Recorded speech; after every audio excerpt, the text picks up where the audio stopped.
Hello everyone. We have already discussed History Chapter 1, How, When and Where for Class 8. We have discussed first chapter in Geography Resources for Class 8. And today we are going to discuss first chapter in Civics for Class 8 NCERT, and the title of the chapter is The Indian Constitution, Bharat Ka Samvidhan. My dear students, whatever we are going to discuss and whatever we are going to learn is very important for academic point of view and for competitive examinations point of view also. Let's start. And we start with introduction. Introduction to the Indian Constitution. Bharat के संविधान के बारे में एक छोटा सा example लेकर के हम लोग चलेंगे और उसी पे हम समझने की कोशिश भी करेंगे। आप लोग एक बात ध्यान रखना, जितनी सावधानी के साथ आप वर्ड्स को, सेंटेंसेस को सुनेंगे और समझने की कोशिश करेंगे, आपका कॉन्सेप्ट उतना ही मजबूत होगा। याद रखना है, एजुकेशन, नॉलेज आज ही नहीं, पास्ट में भी और फ्यूचर में भी सबसे बड़ा वेल्थ है। इसलिए पूरा ध्यान, जब पढ़े तो मन लगाकर पढ़े, जब ना पढ़े तो बिल्कुल ना पढ़े, कोई कोताही नहीं, कोई लापरवाही नहीं। And I hope all of you agree to this. Constitution का एक इंट्रोडक्शन लेकर के हम लोग चलते हैं। मान लिया आप ऑफलाइन सिचुएशन में हैं, स्कूल में गए और आप लोगों के पी सर ने, फिजिकल एंड हेल्थ एजुकेशन के जो आपके टीचर हैं, उन्होंने आपकी क्लास के पास जाकर के कहा कि चलो all of you come out, let's go to the field, will play football today. And he gives you a football. वो आप लोगों को एक फुटबॉल दे देते हैं और बोलते हैं go to the field and play. आप लोग लाइन बना करके बड़ी अच्छे से पूरे डिसिप्लिन तरीके से फुटबॉल ग्राउंड में जाते हैं और उसके बाद जो होता है उसको आप याद तो हमेशा रखते हैं, लेकिन वो प्रैक्टिस नहीं करना चाहते। वो क्या है भाई, ग्राउंड में गए, कौन कौन लोग एक टीम में रहेंगे, कौन कौन लोग दूसरी टीम में रहेंगे, कोई डिसाइड करने वाला नहीं है। मान लिया, हम लोग बोल के चल रहे हैं, मान लिया तो जो दो सबसे डोमिनेटिंग स्टूडेंट्स हैं क्लास के, उन्होंने टीम को बांट लिया। चलो ये आपकी तरफ हो गए 11, ये हमारी तरफ हो गए 11, चलो हम लोग फुटबॉल खेलते हैं। टीम बट गई। होना तो 11-11 का चाहिए था, किसी में 16 हो गए, किसी में 17-18 हो गए। फुटबॉल शुरू हो गया। कौन गोलकीपर है, कौन बैक है, कौन मिडफील्डर है, कौन स्ट्राइकर है, किसी को पता नहीं। एक बेचारा फुटबॉल और उसके पीछे ये 32-33, okay 32, 33, 4 what ever the number is, students दौड़ रहे हैं। जिधर फुटबॉल दौड़ रहा है उसके पीछे पीछे सब दौड़ रहे हैं। कहां पे गोल पोस्ट है ये भी नहीं ध्यान दे रहे हैं, बस मारे जा रहे हैं तो मारे जा रहे हैं। आपस में झगड़ भी रहे हैं, एक दूसरे से क्या बोलेंगे, झड़प भी हो रही है उनकी, है ना। और बेल लग जाती है, आप लोग वापस आते हैं। आपके पी सर आपसे पूछते हैं आप लोगों ने फुटबॉल खेला, डिड यू प्ले फुटबॉल? हाँ सर, हाँ सर बोलने के बाद तो लाइन लग जाती है। सब लोग अपनी अपनी बात रखते हैं और कोई अपनी शिकायत नहीं करता। सब लोग अपनी बड़ाई करते हैं और बाकियों की शिकायत करते हैं। इसने ये कर दिया, उसने वो कर दिया, उसने फुटबॉल यहां मारा, उसने उसके पैर में मारा, उसने उसको धक्का दिया, ये किया। सर इसको नियम नहीं पता, उसको नियम नहीं पता। सर बोलते हैं आप लोग को फुटबॉल का नियम पता है सबको? सब चुप। एक्चुअली पी सर ने ये काम जानबूझ करके किया, आप लोगों को सिखाने के लिए, ठीक है। अब उन्होंने सबको एक लाइन से खड़ा करा, सबको बिठा दिया और बिठाने के बाद कहा कि next class whenever it is PE period, okay, all of you will stay in your class. I'll come to your classroom and I'll teach you how to play football. What are the basic rules you must know for football? बोला sir मजा आ जाएगा फिर तो। और जब आप लोग सभी लोग नियम जान जाएंगे, लॉज जान जाएंगे, तो कोई झगड़ा नहीं होगा, सब लोग अच्छे से खेलेंगे, all of you would enjoy. फिर आप लोग डिसाइड करना कि पहले वाले तरीके से खेलना है कि नए वाले तरीके से खेलना है। चलो भैया, अगला वीक आया। अगले वीक में पी सर फिर क्लास में आ गए। आने के बाद उन्होंने बोर्ड पे क्या किया, फुटबॉल ग्राउंड का डायग्राम बना दिया और आपको समझाना शुरू किया। इसको ये लाइन बोलते हैं, इसको ये लाइन बोलते हैं, ये एक गोल पोस्ट है, ये दूसरा गोल पोस्ट है, ठीक है। यहां जो रहता है ना, 11 प्लेयर को कैसे अपनी टीम अरेंज करती है अपने अपोनेंट से भिड़ने के लिए। तो उन्होंने कहा कि एक गोलकीपर होंगे, बैक्स होंगे, मिडफील्डर होंगे, फॉरवर्ड्स होंगे, लाइक दैट उनकी टीम में भी होंगे। अब ये कॉम्बिनेशन में कहां पे आप कितने रखेंगे वो आपकी मर्जी है। हाँ, गोलकीपर 2 नहीं होंगे, वो एक ही होगा, वो एक ही होगा। और बाकी जो 10 बचे उनको आप कितने को बैक बनाएंगे, कितने को आप मिडफील्डर बनाएंगे, कितने को आप फॉरवर्ड बनाएंगे, ये तो आपके ऊपर डिपेंड करता है। टीम का कैप्टन, टीम के कोच सब मिलके वो डिसाइड करेंगे। तो तय हो गया, सर ने सारे नियम बता दिए, ऐसे स्कोर होता है, ऐसे खेलना होता है, ऐसे फाउल होता है ना, ऐसे किक लेना होता है। सब बेसिक रूल्स जो होने चाहिए थे उन्होंने बता दिए। आप सब लोग बहुत खुश। अगले पीरियड में तो मजा आने वाला है। उस दिन कोई एब्सेंट मत होना भाई, जरूर प्रेजेंट रहना है ना। खूब जोश आता है और मन ही मन आप लोग खूब फुटबॉल खेलते हैं। ग्राउंड में नहीं खेलते, मन ही मन खेलते हैं। ऐसे खेलेंगे, वैसे खेलेंगे, ऐसा करेंगे, वैसा करेंगे, खूब बड़ा जोश आता है।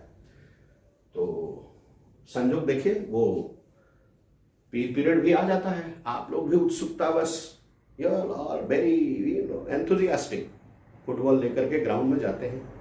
पी सर बोलते हैं मैं वॉच कर रहा हूं आप लोगों को, how all of you are playing, you all need to follow my instructions, the rules I have explain. Yes sir, definitely sir, you'll not get any complaint. Okay boys, go and play. जाते हैं बच्चे, खेलते हैं football और खेलने के बाद आते हैं। उनको लगता है पी सर हम लोग को देख नहीं रहे थे, लेकिन वो भी कहीं से सब कुछ ऑब्जर्व कर रहे थे। हमने जो सिखाया उसका पालन हो रहा है कि नहीं। बच्चे भी सोच रहे थे सर ने बोला है ऐसे खेलना है, झगड़ा नहीं हुआ, इसका मतलब हम लोगों ने नियम का पालन किया है, अच्छे से खेला है।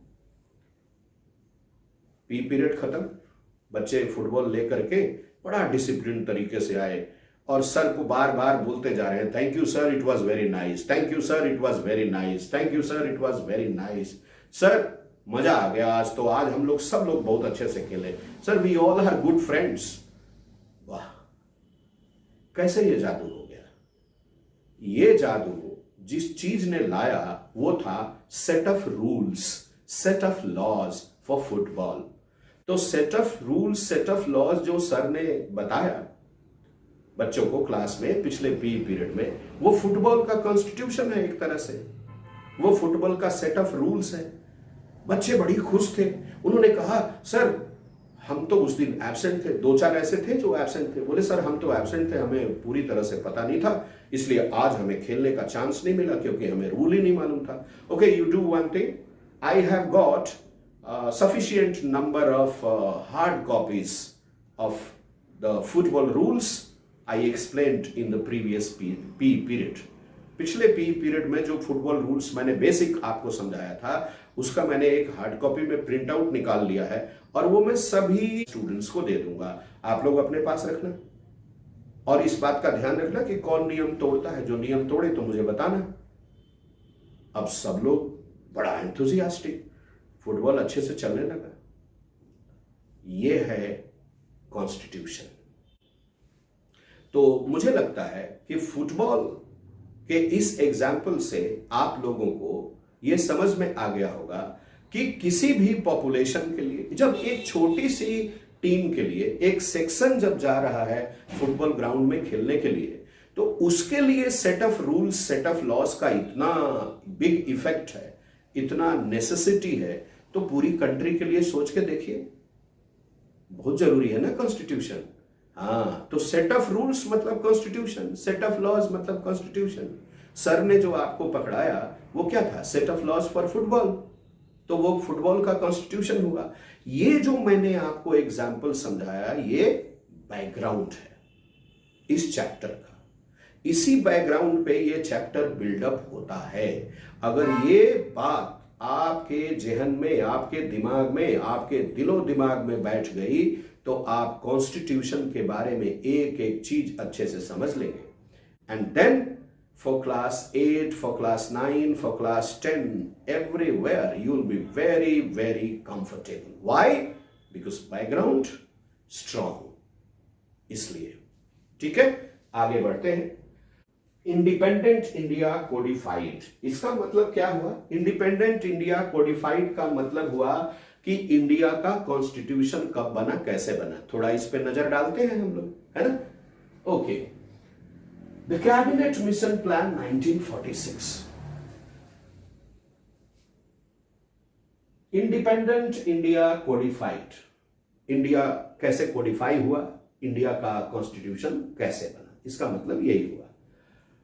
द कैबिनेट मिशन प्लान 1946, 1946 में the then prime minister of Britain Mr. Lord Clement Attlee of Labour Party sent 3 of his representatives to India, and they were together called the Cabinet Mission Plan.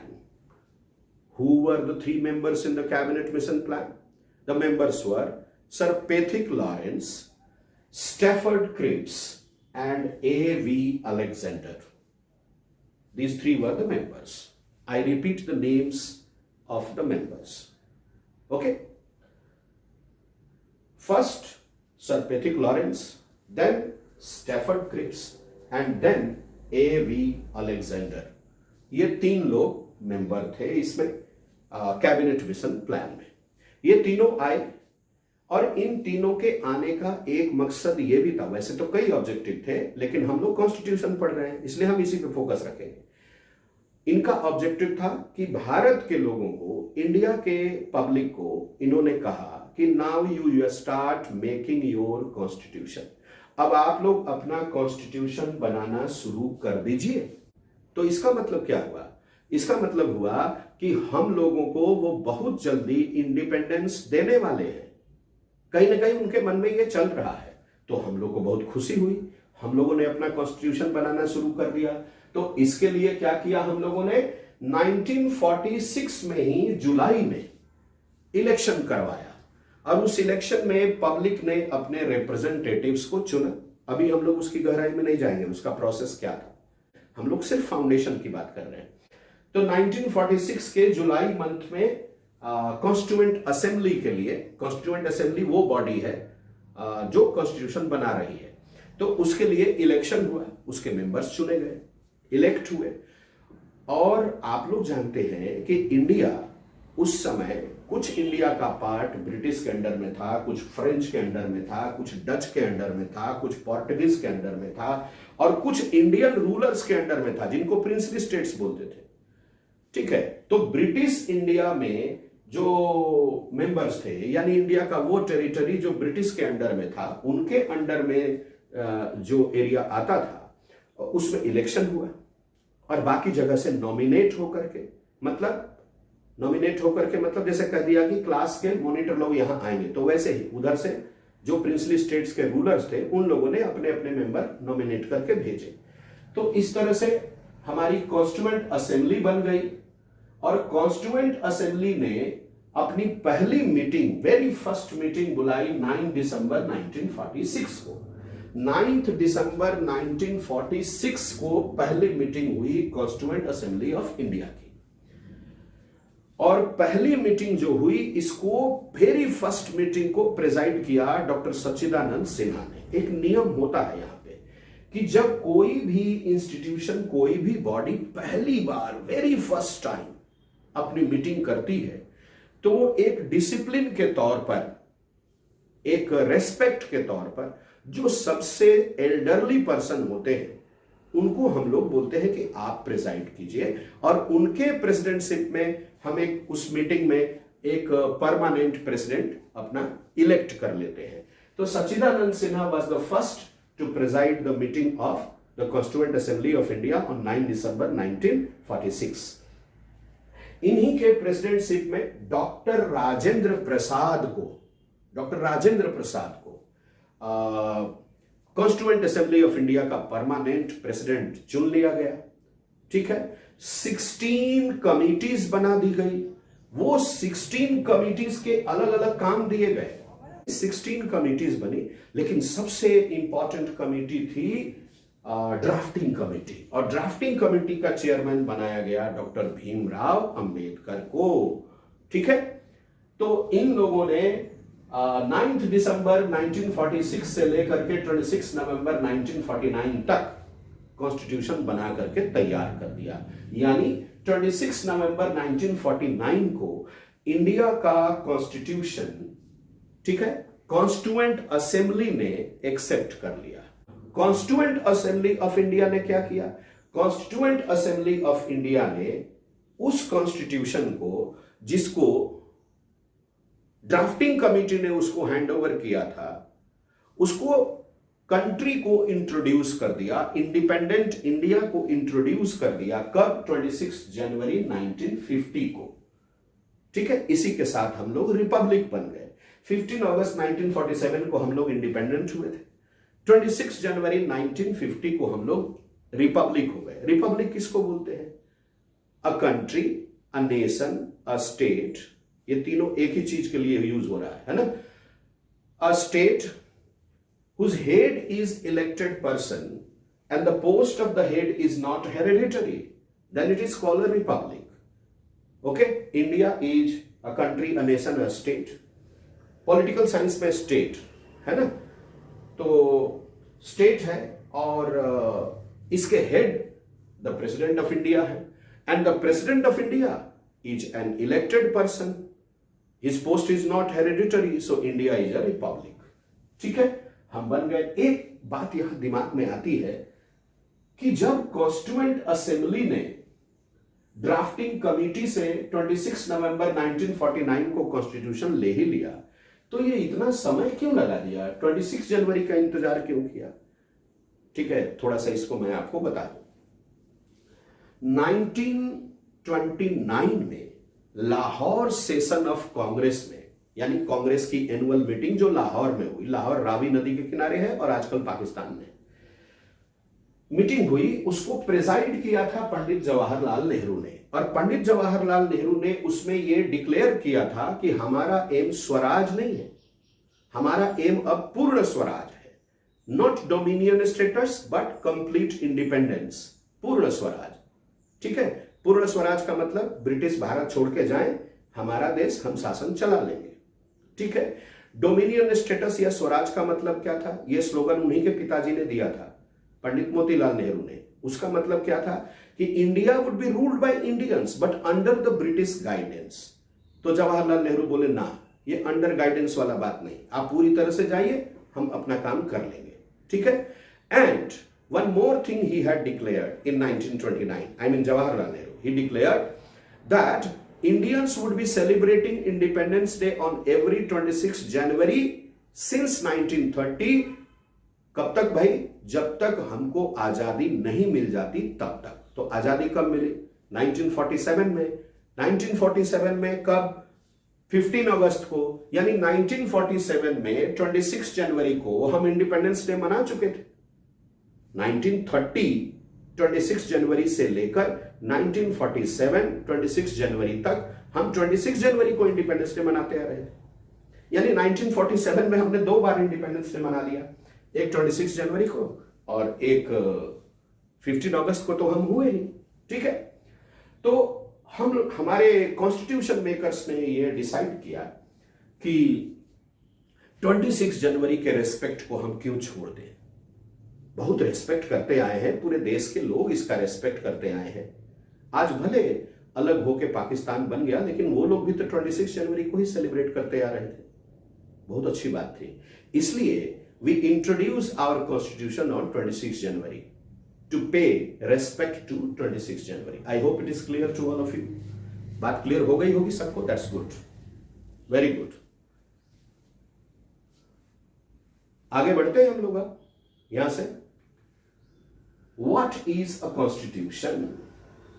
इतना सारा करने के बाद constitution क्या है ये तो क्लियर हो ही गया होगा आप लोग को. सेट ऑफ लॉज या set of rules, may be written may be unwritten. India का कॉन्स्टिट्यूशन रिटन है, इंग्लैंड का कॉन्स्टिट्यूशन अनरिटन है, ऐसा भी होता है ना. तो what is a constitution? A law, code और सेट ऑफ रूल्स. फुटबॉल के लिए सेट ऑफ रूल्स बना था, क्रिकेट के लिए सेट ऑफ रूल्स बना, हॉकी के लिए सेट ऑफ रूल्स बना. ये सब क्या थे? उनके कॉन्स्टिट्यूशन ही तो है. तो वैसे ही हमारी कंट्री के लिए भी एक सेट ऑफ रूल्स बना. किसने बनाया? The constituent assembly of India ने बनाया. उसको ड्राफ्ट किसने किया था? ड्राफ्टिंग कमेटी ने. ड्राफ्टिंग कमेटी के चेयरमैन कौन थे? भीमराव अंबेडकर. ठीक. और ये जो 16 कमिटीज थी वो कहां पे थी? कॉन्स्टिट्यूएंट असेंबली के अंदर थी. कॉन्स्टिट्यूएंट असेंबली का पहला प्रेसिडेंट कौन था? सच्चिदानंद सिन्हा. और परमानेंट कौन थे? डॉक्टर राजेंद्र प्रसाद. पहली मीटिंग कब हुई? 9 दिसंबर 1946 को. कब बना ये? 1946 में बना. इन सब बातों को दिमाग में हम लोग तो रखे ही हैं, है ना.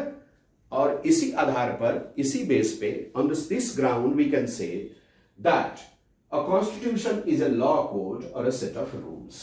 थोड़ा और आगे बढ़ लेते हैं. A written document in which we find rules formulated through consensus. Consensus. सब लोग जब माने मेजॉरिटी यस बोलेगी तभी उस रूल को हम लोग फॉलो करेंगे या उसको एडॉप्ट करेंगे. जो कॉन्स्टिट्यूएंट असेंबली थी उसमें एक प्रपोजल आता था कि भैया ये रूल बनाने जा रहे हैं, this is the law we are going to make. अब इस पे डिबेट होता था कि अगर ऐसा रूल हुआ तो क्या क्या नहीं होगा, क्या क्या होगा. फिर उस पर वोटिंग होती थी. वोटिंग में अगर 50% से ज्यादा लोगों ने यस कर दिया तो ठीक है, वो एक लॉ का पार्ट हो गया. ठीक है, ऐसे बनता था. यानी पहले प्रपोजल आएगा, फिर डिबेट आएगा और फिर उस पर वोटिंग होगी और तब अगर मेजॉरिटी ने उसको कहा हां, तभी वो लागू होगा, तभी वो लॉ माना जाएगा. फॉर्मुलेट कंसेंसस के बेस पर. To form the government of a state to run administration is called a constitution. ये एक रिटन डॉक्यूमेंट है जिसमें हम कंसेंसस के बेस पर जो लॉज फॉर्मुलेट किए गए हैं उनका एक सेट रखते हैं और उसके बेस पे हम गवर्नमेंट बनाते हैं. गवर्नमेंट कहां की बनाते हैं? स्टेट की. स्टेट के 4 एलिमेंट होते हैं: एरिया, पॉपुलेशन, गवर्नमेंट, सोवरेनिटी. तो गवर्नमेंट क्या है? Third element of state. तो ये बनाते हैं टू रन एडमिनिस्ट्रेशन. और गवर्नमेंट क्या करती है? एडमिनिस्ट्रेशन चलाती है. ठीक है, ठीक है, क्लियर है. तो इतना लंबा चौड़ा ना बोल के हम सीधी सी लाइन में बोलना चाहेंगे क्या कि a set of rules, a law code which may be written, may be unwritten. On the basis of that, the government of a state is formed and administration is run. I repeat again. Constitution is a set of rules, set of laws, written or unwritten, according to which the government of a state is formed and administration is run. ठीक है, clear है. Okay, आगे. The basic principles or laws of a nation, state or a social group. आप लोग भी कोई group बना के अपना लॉ कोड तो बना सकते हैं. That determine the powers and duties of the government and guarantees certain rights to the people in it. उसी बात को दूसरे तरीके से यहां कहा गया. अब आते हैं why constitution. हम लोगों को कॉन्स्टिट्यूशन क्यों चाहिए? आप अपना फुटबॉल वाला पीरियड याद कर लीजिए, पी पीरियड. आपको आराम से समझ में आ जाएगा कि क्यों चाहिए, है ना. खुद ही आप निकाल लेंगे कारण क्यों चाहिए. फिर भी हम लोग देखते हैं 3 कारण यहां बताए गए हैं. 3 reasons have been given why we need a constitution. हमें कॉन्स्टिट्यूशन क्यों चाहिए? lays out certain ideals. हमारा कंट्री जब आजाद हुआ, रिपब्लिक बना, कॉन्स्टिट्यूशन लागू हो गया, तो क्यों लागू किए? इसलिए लागू किए कि हर कंट्री अपने लिए कुछ आइडियल्स बनाता है. हम इन्हीं आइडियल्स पे चलेंगे. आप लोग भी अपने लिए आइडियल्स बनाते होंगे। हम अपना टाइम टेबल एक रखेंगे, हमारा खेलने का टाइम टेबल ये होगा, पढ़ाई का हमारा टाइम टेबल ये होगा, हमारा गेम खेलने का टाइम ये होगा, हम ऐसे अपनी तैयारी करेंगे, है ना। आप तरह तरह से अपना टाइम टेबल सेट करते होंगे, अपने आइडियल्स बनाते होंगे, और इसमें फिर ये टाइम टेबल जो बनाते होंगे वो आइडियल्स पे बेस्ड होता होगा। हम इसमें कभी भी कॉम्प्रोमाइज नहीं करेंगे। साइंस के समय साइंस पढ़ेंगे, उस आर्ट्स के समय आर्ट्स पढ़ेंगे, ऐसा आप सोचते होंगे। आर्ट के समय आर्ट करेंगे, म्यूजिक के समय म्यूजिक का बात करेंगे, है ना। सब आप करते होंगे, कुछ आइडियल्स रखते होंगे। हम रिलीजियसली इसको फॉलो करेंगे, इसको कभी भी हम डिसोबे नहीं करेंगे, ऐसा सोचते होंगे। तो कुछ आइडियल्स बनाए। ये आइडियल्स क्या क्या है आप लोग को याद है? हम लोग सेकुलर हैं, हम लोग पार्लियामेंट्री हैं, हम लोग डेमोक्रेटिक हैं, हम लोग फेडरल हैं, ठीक है। हम लोग इक्वालिटी, लिबर्टी, फ्रैटर्निटी को मानते हैं। यही सब क्या है? आइडियल्स है, ठीक है। Defines the nature of a polity. Nature of A polity को डिफाइन करने का मतलब क्या है? हमारे कंट्री की गवर्नमेंट कैसी होगी, कितने लेवल की होगी, हर लेवल पे गवर्नमेंट कैसे बनेगी, कौन बनाएगा, इलेक्शन कैसे होंगे, गवर्नमेंट कैसे बनेगी, फिर गवर्नमेंट के पावर्स एंड फंक्शंस क्या होंगे, गवर्नमेंट के पावर्स एंड फंक्शंस को चेक कौन करेगा, रोकेगा कौन, गवर्नमेंट को बदलना होगा तो कैसे बदलेंगे, है ना। ये सारी चीजें कहां पे रहेंगी भाई? ये रहेगी कॉन्स्टिट्यूशन में। So defines the nature of polity. और तीसरा, सेव्स अस फ्रॉम आवरसेल्व्स। अच्छा, हमी को हमी से कैसे बचाएगा? हम लोग क्या अपने ऊपर अत्याचार करेंगे? करेंगे, करते भी हैं। We all are what? We all are Indians. It means what? We all are citizen of India. हम लोग सिटीजन ऑफ इंडिया। देखिए, अगर यहीं तक फीलिंग रहे हमारे मन में तब तो बड़ी अच्छी बात है, लेकिन यहां के बाद तो एकदम ब्लास्ट होता है, ड्राम। हम लोग कई पार्ट में टूट जाते हैं, बट जाते हैं, है ना।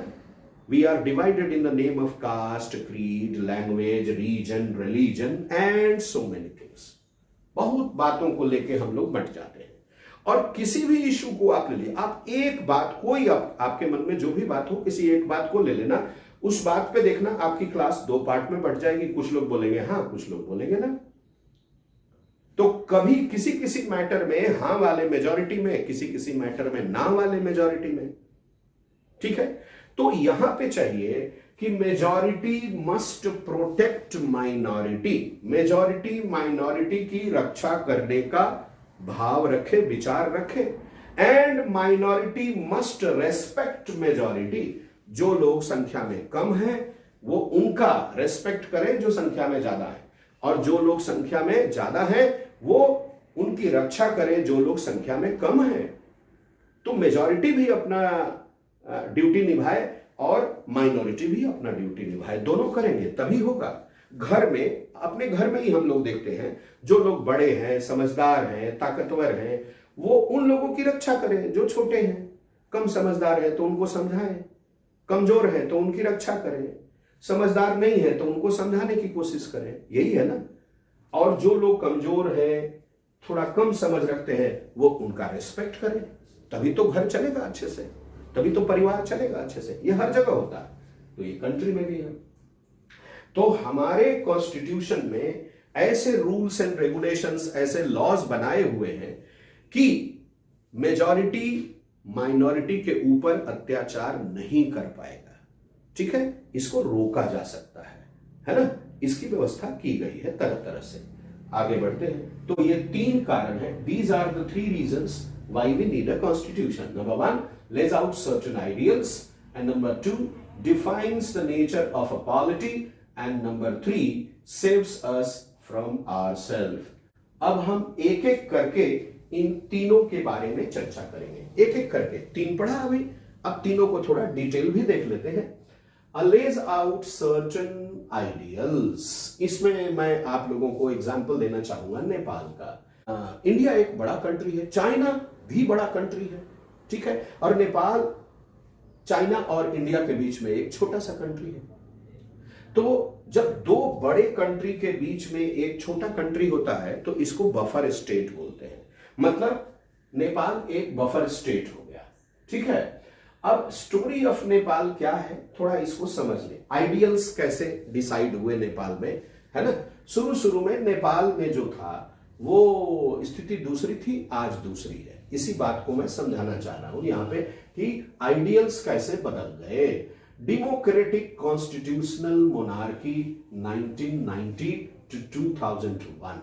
नेपाल 1990 से लेकर के 2001 तक डेमोक्रेटिक कॉन्स्टिट्यूशनल मोनार्की रहा, ठीक है। और वहां के किंग रहे किंग वीरेंद्र। इस बात को समझिए आप लोग।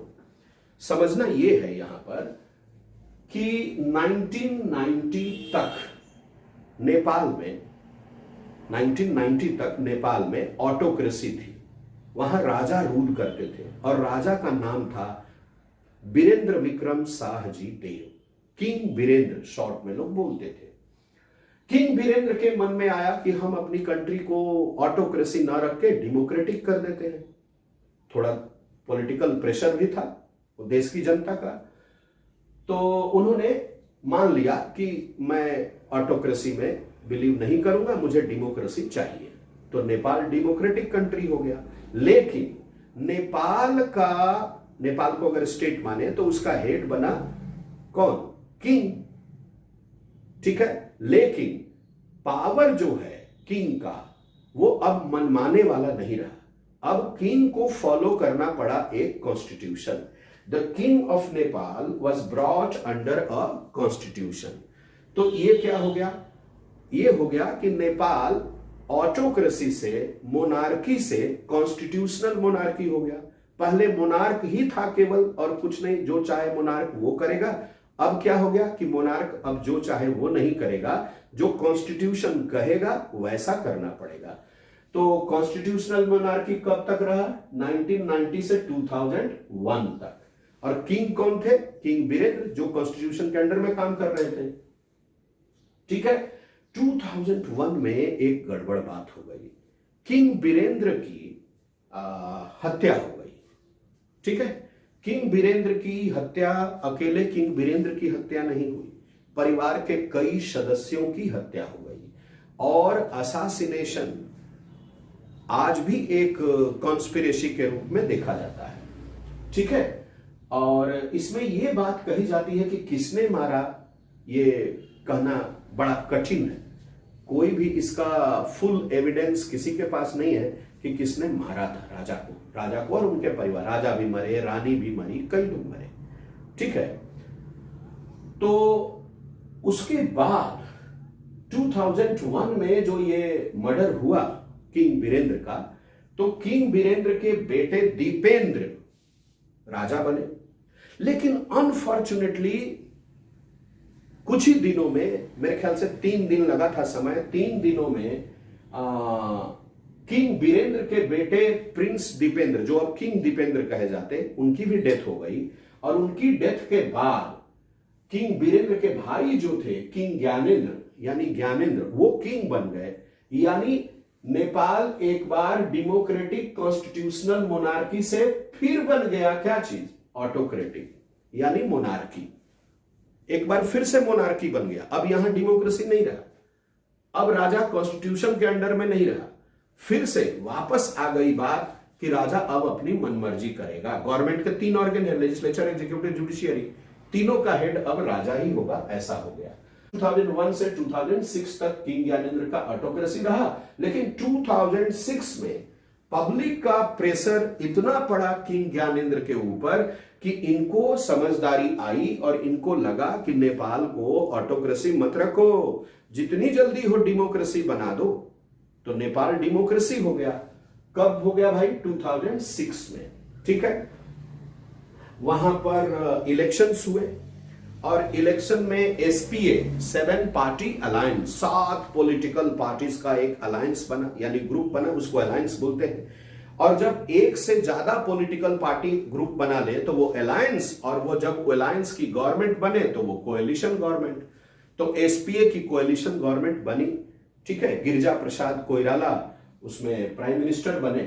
तो हम लोग इस एग्जाम्पल में क्या देखें कि आइडियल्स चेंज हो रहे हैं। कैसे चेंज हो रहे हैं कि नेपाल पहले ऑटोक्रेसी था, ऑटोक्रेसी के बाद डेमोक्रेटिक कॉन्स्टिट्यूशनल मोनार्की बन गया किंग वीरेंद्र के अंडर में। फिर उनके असासिनेशन के बाद ये ऑटोक्रेटिक बन गया किंग ज्ञानेंद्र के अंडर में, और फिर 2006 में ये डेमोक्रेटिक बन गया। तो I hope this first reason is clear analysis. Okay, coming on to second, defines the nature of a polity. Constitution जो है वो पॉलिटी के नेचर को डिफाइन करता है, लेस डाउन रूल्स। क्या क्या रूल्स है, हर टॉपिक पे रूल्स है।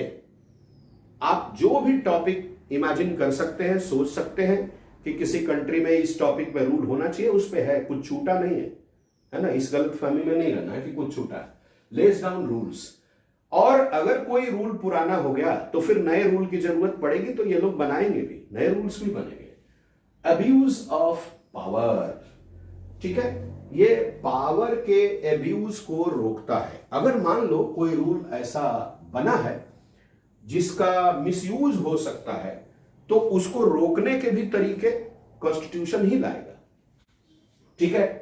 फंडामेंटल राइट्स, कॉन्स्टिट्यूशन जो है हर सिटीजन को कुछ फंडामेंटल राइट्स देता है।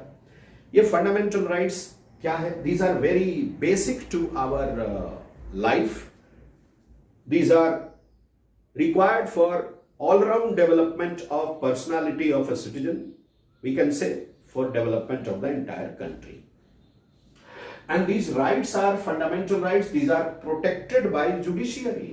If any individual, any group of individuals, even any part of government, okay, disobeys or disturbs our fundamental rights, we can go to the court. तो हम न्यायालय, judiciary की शरण में जा सकते हैं। And these rights are protected by judiciary.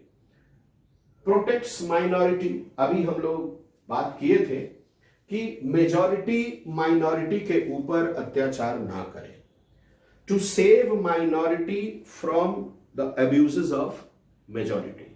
Majority के मन में अगर मेजॉरिटेरियनिज्म की फीलिंग आ जाती है, ये मेजॉरिटेरियनिज्म क्या है? When majority group tries to impose its will, its desire, its decisions on minority, it is majoritarianism. तो इसको हमारा कॉन्स्टिट्यूशन रोकता है, ठीक है, यानी माइनॉरिटी को मेजॉरिटी के गलत स्टेप से बचाता है। तीसरे पे आते हैं, सेव्स अस फ्रॉम आवरसेल्व्स। कैसे ये हम ही से हमको बचाता है? हम ही से हमको बचाने का, अभी हम लोग देखें, मेजॉरिटी के अत्याचार से माइनॉरिटी को बचाना। तो जो मेजॉरिटी में है वो भी हमारे ही देश के लोग हैं, जो माइनॉरिटी में है वो भी हमारे ही देश के लोग हैं, ठीक है। और कॉन्स्टिट्यूशन जो है वो हमारे देश के लिए है, तो बचाएगा। Now checks unlawful decisions.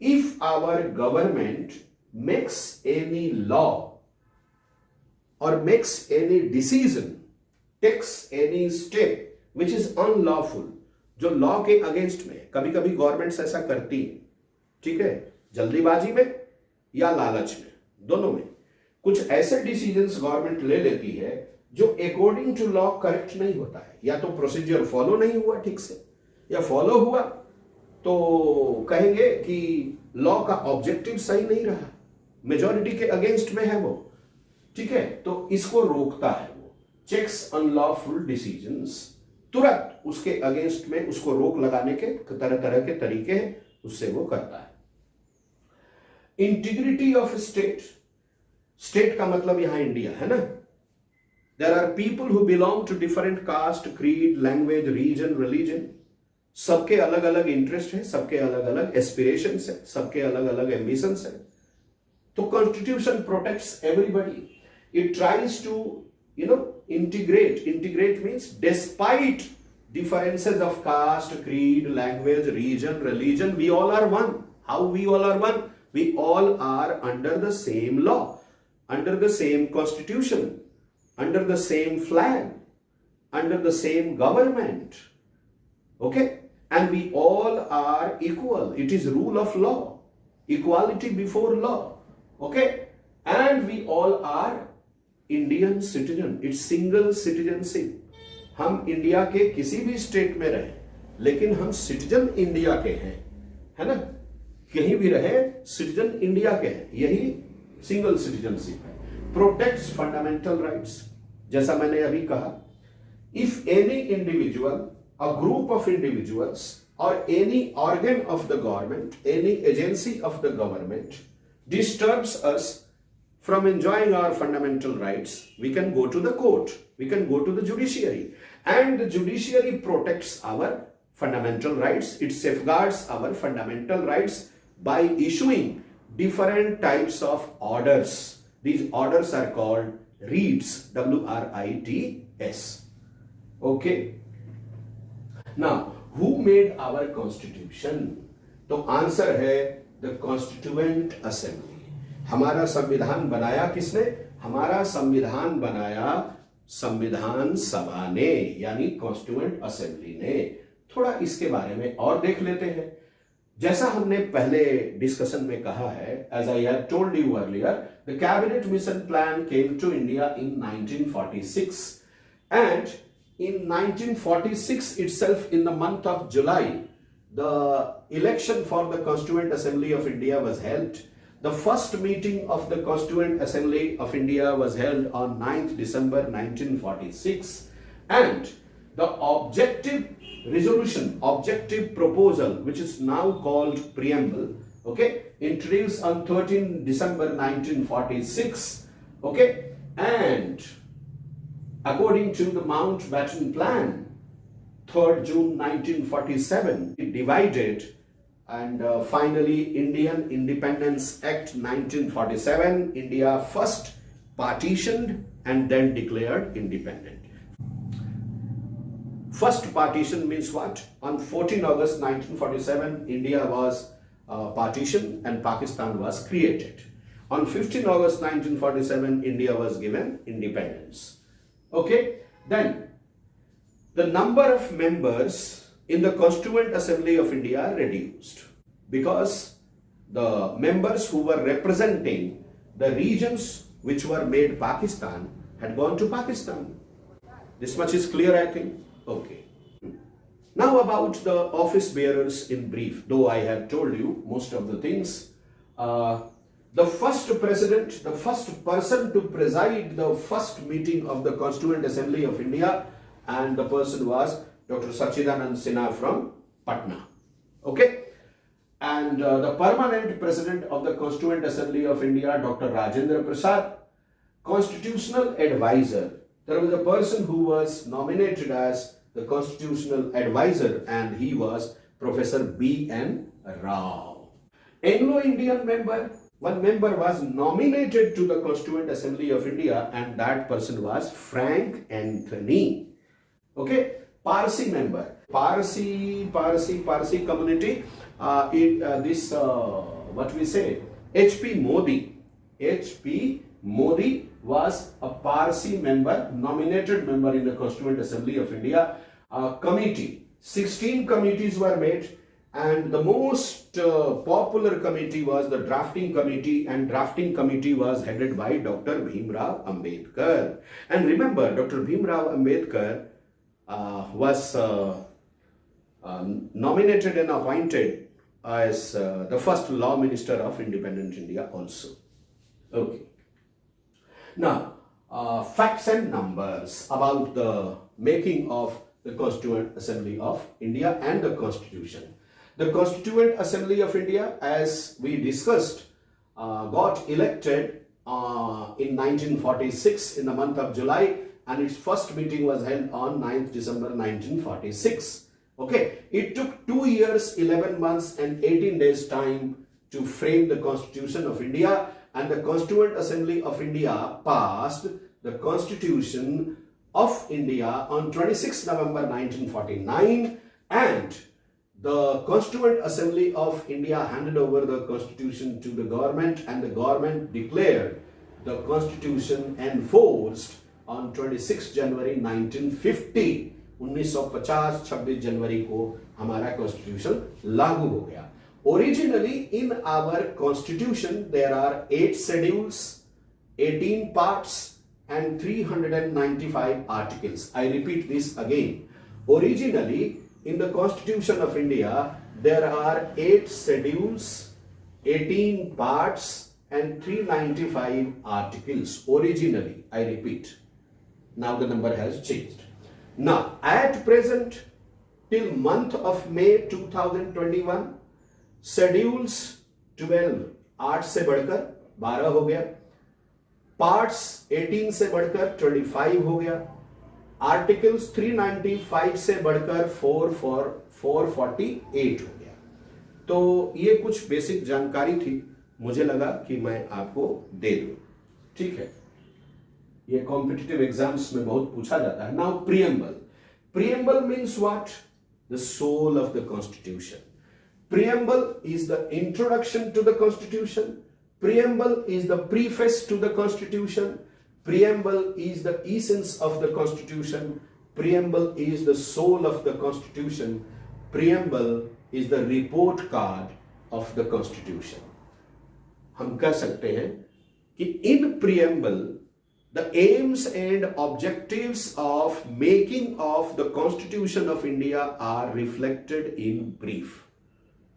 ठीक है, जब हम अपनी क्लास की कोई बुक पढ़ते हैं, टेक्स्ट बुक, तो उसमें भी प्रीफेस होता है, फॉरवर्ड होता है। प्रीफेस को पढ़ने से यह पता चलता है, किसी भी बुक के प्रीफेस को पढ़ने से, कि इस बुक को पढ़ लेने के बाद हमें क्या क्या जानकारी हो जाएगी।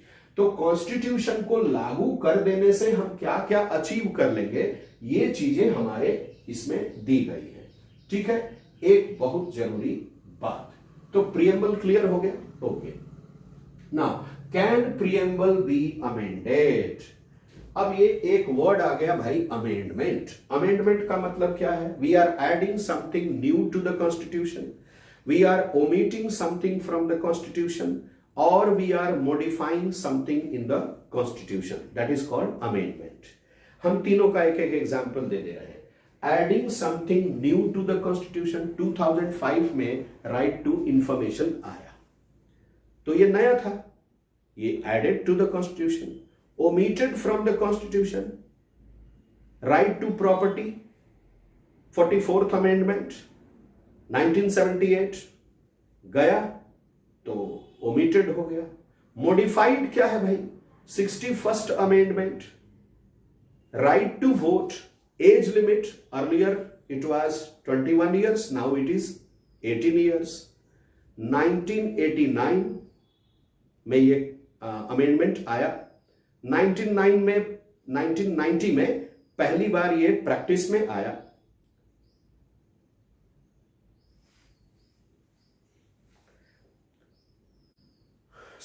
फर्स्ट अमेंडमेंट 1989 में आया, 1990 में पहली बार प्रैक्टिस में आया।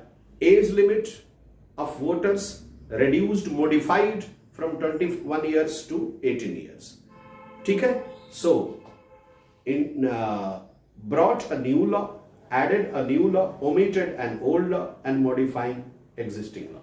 ये हुआ। कॉन्स्टिट्यूशन के प्रीएम्बल को हम लोग अमेंड कर सकते हैं क्या? Yes, we can, and it is amended under article number 368. Remember, 395 total articles originally. So 368 article number is related to amendment procedure in the preamble of the Constitution. Keshavananda Bharati case 1973। तो Keshavananda Bharati case जो है उसका फैसला जब आया तो उस समय ये बात कही गई। 1976 में 42nd अमेंडमेंट आया है ना, और उसमें हम लोग के प्रीएम्बल में 3 वर्ड जोड़े गए, सोशलिस्ट, सेकुलर एंड इंटीग्रिटी। बहुत पूछा जाता है इसको कॉम्पिटिटिव एग्जाम्स में। सोशलिस्ट, सेकुलर, इंटीग्रिटी वर्ड जोड़ा गया 42nd अमेंडमेंट 1976 में। ठीक है, as a result of Keshavananda Bharati case 1973। ठीक है, ये रिलेटेड था उस चीज से। तो अमेंडमेंट लाया जा सकता है। How many times the preamble of our constitution has been amended? Only once. Now, key features of the Constitution of India. हमारे कॉन्स्टिट्यूशन के की फीचर्स क्या है? 5 की फीचर्स हम लोगों को टेक्स्ट बुक में मिले हैं, एनसीईआरटी में। थोड़ा उन पे ब्रीफ में चर्चा कर लेते हैं। ये है federalism, parliamentary form of government, separation of powers, fundamental rights and secularism. One by one we are going to discuss all these. Okay, we are going to discuss all these one by one but in brief. Federalism, constitutional distribution of power इसको हम लोग बोलते हैं, है ना. There are two or more than two levels of government, then it is a federal setup, federal system of government. There are three levels of government in our country. One is union government, national government or central government.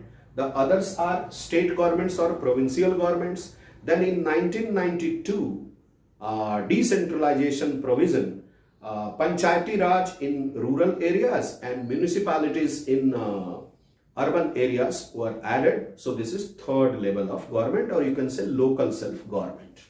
Okay, so the powers and functions of different levels of government are clearly defined in our constitution.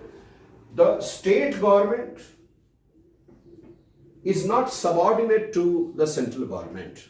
Means the powers and functions of the state government are different. The powers and functions of the central government are different. And local self-government, I told you, 1992 decentralization provision. Okay, local self-government system was introduced. Remember one important thing, 33% seats are reserved for women in all local self-government bodies. Now, this is the setup.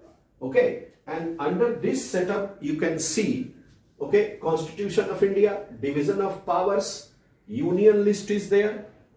On union list subjects, central government has the power to make laws. Then list number 2, state list, state government has the power to make laws.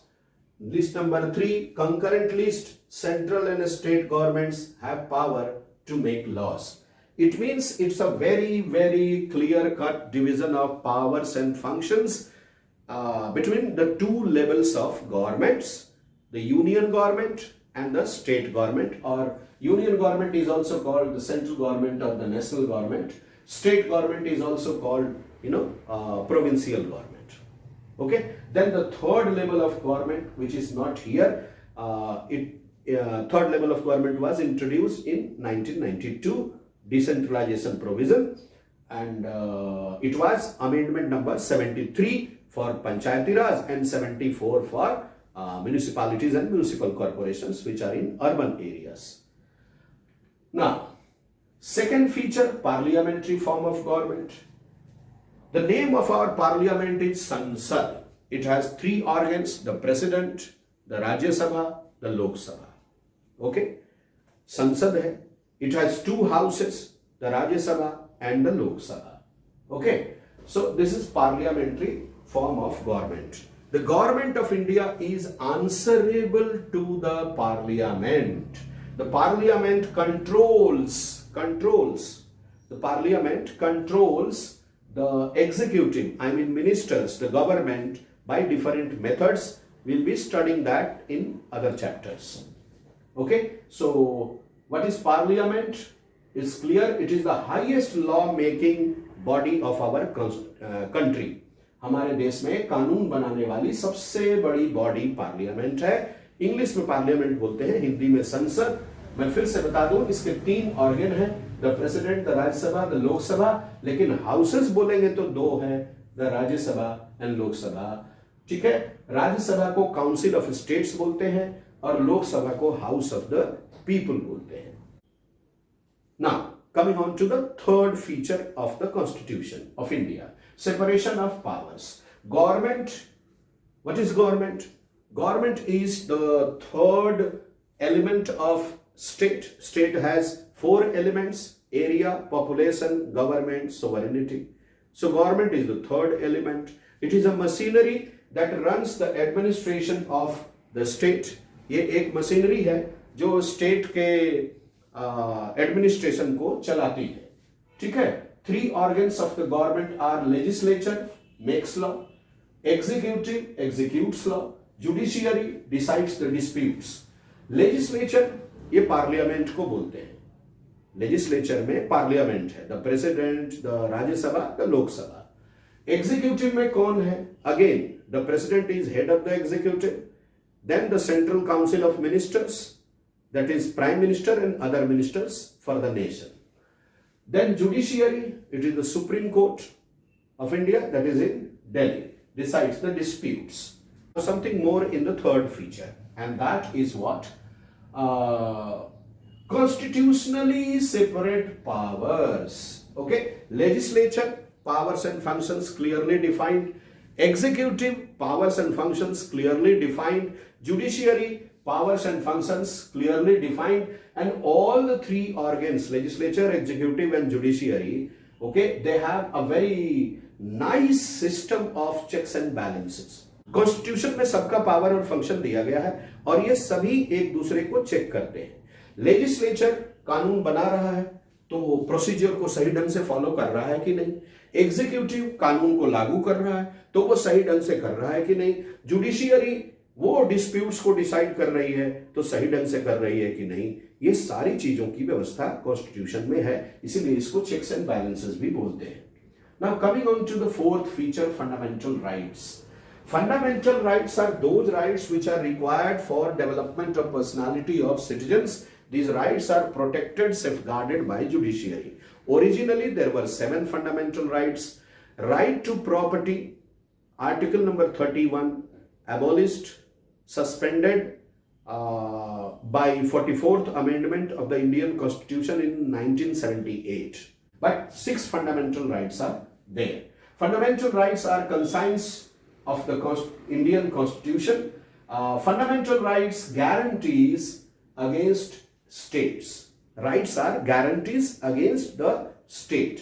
Okay, guarantees against private individuals. No individual can disturb us from using our fundamental rights, neither the state nor any private individual. It protects minorities. Minority को majority के विशेष से, Dzire से, है ना, forceful wish और Dzire से बचाने के लिए प्रोविजंस किए गए हैं। तो फंडामेंटल राइट्स में भीमराव अंबेडकर ने एक बड़ा अच्छा ये स्टेटमेंट आता है। डॉक्टर भीमराव अंबेडकर ने फंडामेंटल राइट्स के बारे में एक बड़ा अच्छा स्टेटमेंट दिया था और वो ये था कि 2 fold ऑब्जेक्टिव। उन्होंने कहा था, according to Bhimrao Ambedkar, the first objective behind the fundamental right is every citizen must be in position to claim the fundamental rights. And number 2, that is also without any discrimination on any ground. Number 2, fundamental rights must be binding upon every law-making authority of the state. Every law-making authority. Law-making authority means what? Legislature. Legislature is, it is obligatory, compulsory for the legislature, okay, to take note of the things, the fundamental rights of citizens while making laws. कानून बनाते समय citizens के fundamental rights का ख्याल रखना होगा। आगे देखते हैं। Fundamental rights are given in part number 3 of the Constitution of our country. And these are given from article number 12 to article number 35.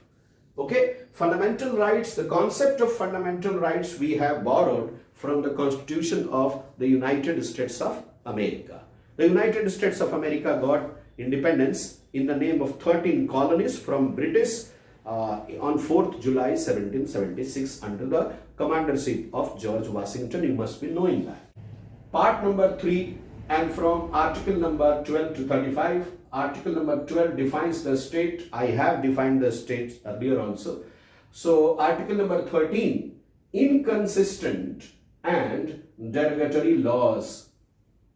कौन हो सकते हैं, कौन नहीं हो सकते हैं, इसके ऊपर भी चर्चा है। And after that, exactly from article number 14 to article number 32, the rights have been given.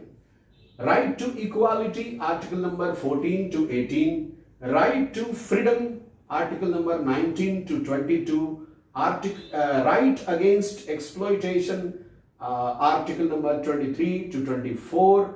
Right to freedom of religion, article 25 to 28. Cultural and educational rights, article number 29 to article number 30. And right to constitutional remedies, article number 32. One thing here, you must have noticed also 29 to 30, 31 is missing. That 31, article number 31 is what? Right to property, and that right has been suspended by 44th Amendment 1978. It's not a fundamental right now. Okay, right to property, article number 31, suspended in 1978.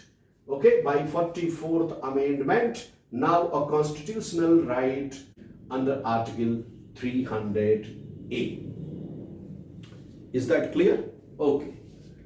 Now next, fifth feature is secularism. What is a secular state? What is a secular government? What is a secular country? A state, India is a state, right? A state that does not have any official religion. It respects all religions equally. It gives freedom to its citizens to follow, practice, adopt, propagate religion of their choice without disturbing other religions. It does not make any partiality on the basis of religion. This is called secularism. The Constitution of India makes India a secular state. The state of India does not have any state religion, and that state does not promote any religion officially. Right to freedom of religion, article number 25 to 28 we have got. Now, these are the 5 main features given in our textbook, but there are other features also. We will just go through those features. Okay, and some other features are the Constitution of India is the lengthiest constitution in the world. 395 articles originally. 2 years, 11 months, 18 days time taken to frame the Constitution. You can imagine. Now, neither rigid nor flexible. Neither rigid nor flexible means the process of amendment in the Constitution of India, for some articles it is rigid, very tough, time-taking and complex. But for some articles it is easy, less time-taking and simple, so it is flexible also. Now, written Constitution, as we know, the drafting committee headed by Dr. Bhimrao Ambedkar drafted the Constitution of India, and it's a written constitution. The preamble, we have already studied about the preamble, and adult suffrage, that is right to vote. Okay, in India, those who have completed 18 years of age and they are Indian citizens, they have got right to vote. Okay, under 61st Amendment, it was reduced to 18 years. Earlier, it was 21 years. Okay, in 1989, 61st Amendment was passed. In 1990, for the first time, the voters of 18 years of age practiced right to vote first. Next, there are some other features also, and that is what? Now, some other features, and these are directive principles of state policy. Directive principles of state policy means guiding values, okay, disciplinary guidelines for the government. These are given under part number 4, amendment number 25, article number 36 to 51. Okay. Independent, integrated and impartial judiciary. Our judiciary is independent. It is not controlled by legislature or executive. Integrated, it is the subordinate court, then the integrated means subordinate court, high courts. Integrated means what? Subordinate courts, high courts, and then the Supreme Court. Impartial, it follows law, constitution of the country, so impartial. Welfare state, the only objective of the government and the state of India is the welfare of the citizens of India. Now, single citizenship, whichever part of India you live, you are citizen of India. That is single citizenship. You live in Jharkhand, you live in Tamil Nadu, you live in Assam, you live in Arunachal Pradesh, you are citizen of India. Okay, that is single citizenship. Now, key terms. There are some terms we must remember and we must know to understand this very well. इस chapter के कुछ बातों को समझने के लिए हमें कुछ टर्म को भी जान लेना चाहिए. The first term is arbitrary. Arbitrary means rules that are not fixed, decisions that have no ground. Sometimes it so happens that the government decides something without looking into the reality of the constitution, without looking or going into the details of the constitution, and then the rules become arbitrary. So people protest these decisions and finally the government is forced to repeal these decisions. वापस लेना पड़ता है सरकार को ऐसे decisions को. Ideal. A principle in its perfect form. Different. Secularism, an ideal. Federalism is an ideal. Parliamentary system of government, it's an ideal. Okay. Universal adult franchise is an ideal. Okay. Polity, a society with an organized political structure. In fact, polity is more related to what you can say structured form of political setup. किसी भी country के political setup को जो एक structure बनता है उसका और डेवलप होता है उसी को हम लोग पॉलिटी बोलते हैं. तीसरा है सोवरिन. सोवरिनिटी स्टेट का चौथा एलिमेंट है. मैंने आप लोग को बताया था कि every state has 4 elements. Number 1 area, number 2 population, number 3 government and number 4 सोवरिनिटी. India एक सोवरिन स्टेट है ऐसा हम बोलते हैं. तो इसका मतलब क्या है? इसका मतलब है कि इंडिया की गवर्नमेंट सोवरिन है. इंडिया की गवर्नमेंट सोवरिन है मतलब क्या हुआ कि government of India is not controlled guided by any other external body और institution. The government of India is a democratic government. It is elected by people, it is controlled by people, and it is changed by the people of this country through electoral process. This is sovereignty. Okay. So Chhattisgarh, government of Chhattisgarh is not sovereign because it has to follow the constitution of India. So I hope sovereign is clear. Now human trafficking. Human trafficking means, in simple terms we can say slave trade. Slave trade, selling and purchasing of human being. Okay, the practice of illegal trade in human beings, particularly women and children. Next one is tyranny, and that is what? That is the crucial and unjust practice. Crucial also, very important. Unjust, against the law, not justicable, not justified. Practice of power and authority. If any individual in the government, any institution in the government, any person, okay, is practicing any law, any power, any authority that is crucial but unjust, means actually it is not to be practiced by that individual or that institution, but practicing. That is what? Tyranny. जो आपके अधिकार क्षेत्र में नहीं आता है और जबरदस्ती आप उसको अनऑथराइज्ड तरीके से कर रहे हैं, ये टायरनी है, आतंक है एक तरह का. Okay. So my dear students, this is all about the Indian constitution, chapter number 1, NCERT, class 8, civics.